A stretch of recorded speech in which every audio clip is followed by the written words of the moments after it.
Olá pessoal, eu estou aqui para falar para vocês sobre esse projeto do Cabeça Leve que começou. Eu trabalho com disfunção temporomandibular há 13 anos, eu fiquei muito tempo quietinha ali no consultório ajudando a cada um, transformando a vida das pessoas que tinham dores há anos e chegavam lá sem esperança e melhoraram. E eu estava muito feliz e satisfeita com essa carreira, com esse trabalho tão bom de ajudar as pessoas. Só que de alguma maneira a vida resolveu me chamar para a Alemanha.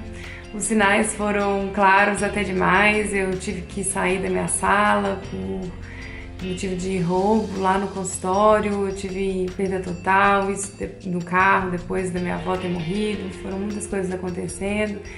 E eu e meu noivo viemos para a Alemanha, mas antes disso eu tive que encontrar uma solução para, nossa, como que eu vou abandonar essa carreira, como que eu vou abandonar essa vida de atendimento, de ajudar as pessoas com disfunção de ATM, que eu sei que é uma coisa onde ainda se está muito perdido por aí, não tem muito profissional. E eu falei, não, eu preciso fazer alguma coisa.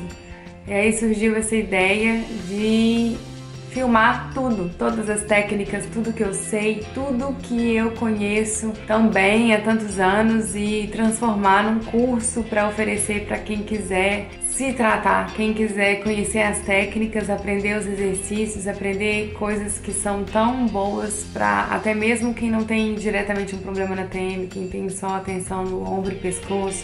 Tem muita coisa boa nesse curso. Eu resolvi colocar tudo ali e de uma maneira bem amorosa, bem carinhosa, feito com muito amor. A pessoa não tem aquela mastigação vigorosa, o vigor falta e a pessoa não, quando ela vai mastigar um bife, ela fica com preguiça, tem aquela fadiga, ela tá sempre sentindo esses nódulos duros que são aquela parte branca. Quando eu contei para as pessoas essa ideia, né, onde eu ensinaria alguém que estivesse com dor a se tratar, e também eu ensinaria a quem ama essa pessoa, tratar essa pessoa, né?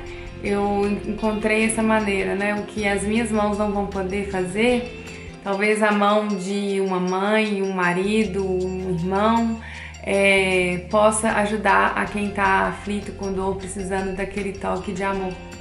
Então, nesse curso eu ensino você que está com dor a se tratar, e alguém que queira te ajudar a te tratar também. Tenho muito orgulho desse trabalho lindo e peço a vocês que divulguem para quem precisa, que deem atenção para algo que é tão positivo e tão útil. E então esse é meu convite para vocês, viu? Muito obrigada pela atenção. Um beijo para todos.